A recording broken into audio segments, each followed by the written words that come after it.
Hello,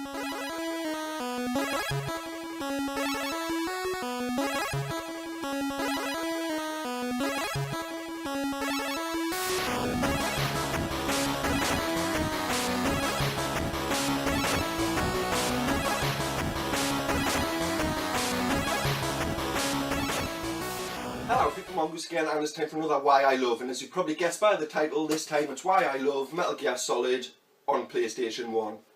Now, before I get started, I want to address something. I've seen a lot of YouTubers, particularly UK-based retro gaming YouTube channels, seem to be drinking a lot. You know, having a pint, having a beer, whatever, while they're doing their videos, and I thought that was a really good idea, so I thought I'd indulge myself. So I got myself some of the good stuff, yeah. And yeah, I just thought I'd have a little bit while I did a video, so, you know, let's just pour myself a little bit. That seems fine.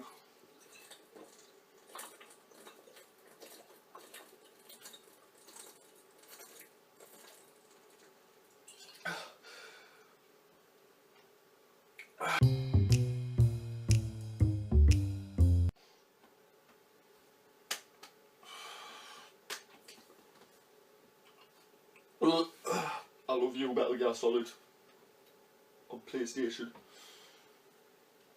It's a good game. That's right, kids, drink responsibly. Anyway, right, Metal Gear Solid on PS1, absolute brilliant game. Now I want to take you back to my first memory of this game. I never played the NES version or the MSX version, obviously, because I'm not in Japan. And this was my first introduction to the series, and whoa, what an introduction. This just changed my whole view on gaming. I remember I'd had a bit of a bad weekend. I didn't want to get into it, but my dad had taken us out for a treat anyway to buy a new game.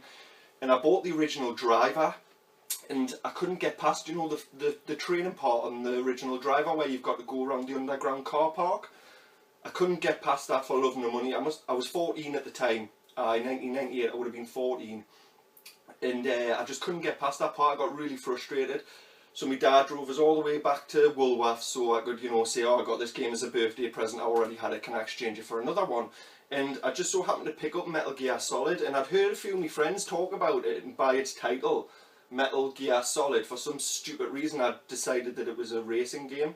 But then looking at the box and stuff and just the description, it really stood out to us on the shelf that day. And obviously it came two discs as well, so I knew it was going to be like a massive big epic experience. And I tell you what, I wasn't disappointed.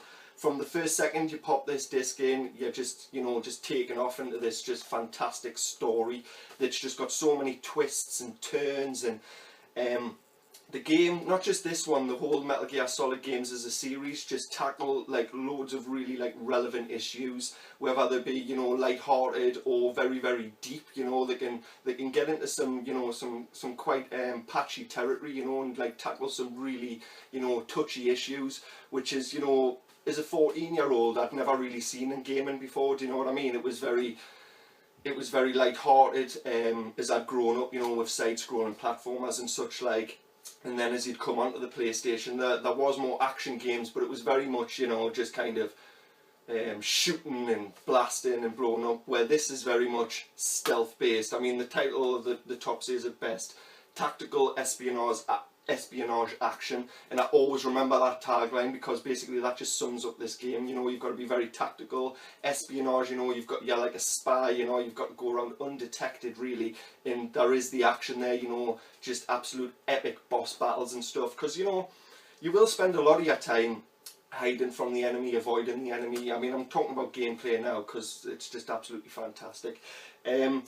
Basically, you know, you're going to be hiding from the enemy a lot, and, you know, you're kind of encouraged not to be spotted and stuff, and that really, to me, stood out back in the day, because everything else, like I say, was just run and gun and blow everything up.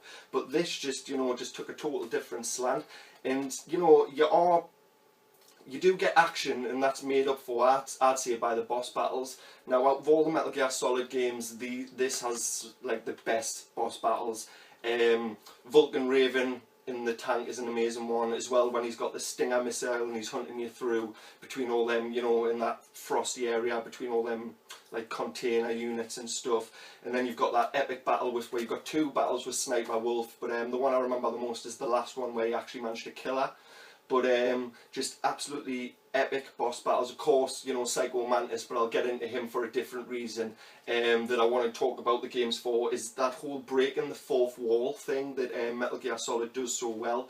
I remember playing the game, right, and I needed to get in touch with Meryl. The first time you need to get in touch with Meryl, the Colonel will tell you, basically, you know, you need to look on the back of the CD case, and that'll have Meryl's like codec, like kind of code there, basically, so you can reach out and talk about for the first time in the game.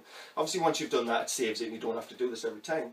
Well, I checked my inventory a million times, and I searched every room and went back on myself like as far as I could to look for a CD case to find this code, only to go into school to be told the next day. Bear in mind, this is after I'd ran through every single line of code that you could on the game until I just so happened to bump into Meryl on it. So, you know, it's like 140.01, 140.02, and I just went through every line of code until I eventually found 140.15.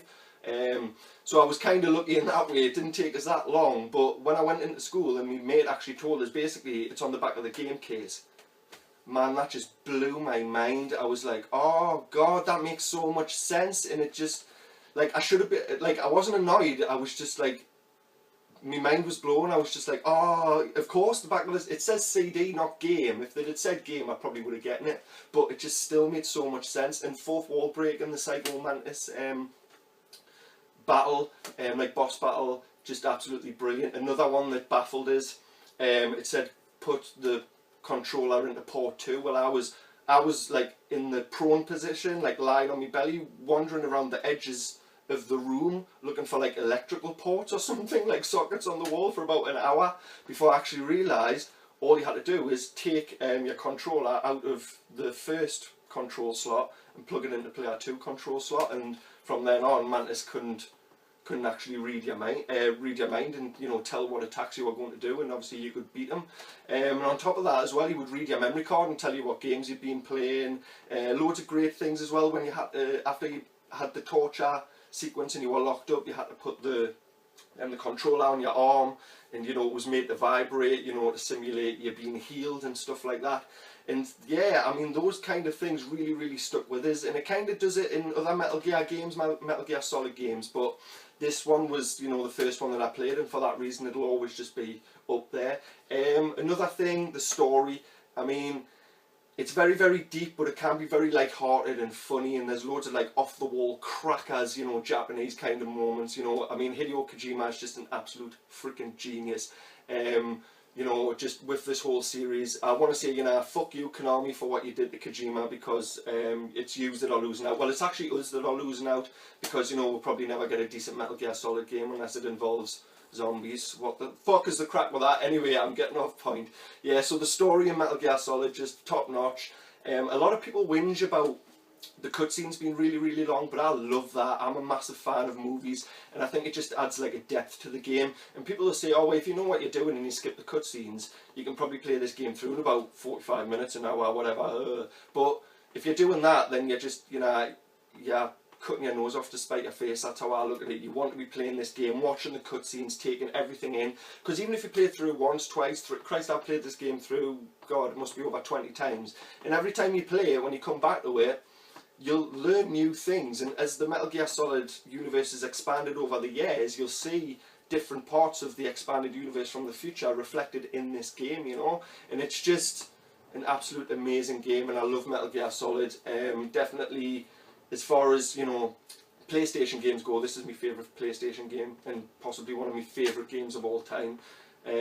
And I say that with a lot of games, like especially Super Mario Bros. 3. I think a lot of that's like nostalgia, because I was a kid when I was playing that. But I knew when I was playing this, like, I just knew how amazing this game was. And yeah, just fantastic. Metal Gear Solid on an original PlayStation. Play it. You can probably download it on PSN as well if you're into all that stuff. So Metal Gear Solid, I love it. Thank you very much anyway. I'll leave this like I always do, people, and say thanks for watching. And, you know, if you've enjoyed what you've seen, please hit that like button, and if you've enjoyed it in particular, please hit that subscribe button. And yeah, of course, leave us your feedback, because I love all your feedback. I love, you know, responding to everything, and I always try and give everyone's comment a thumbs up and reply back, you know. So yeah, thanks for watching, people, and hopefully I'll catch you next time. Bye!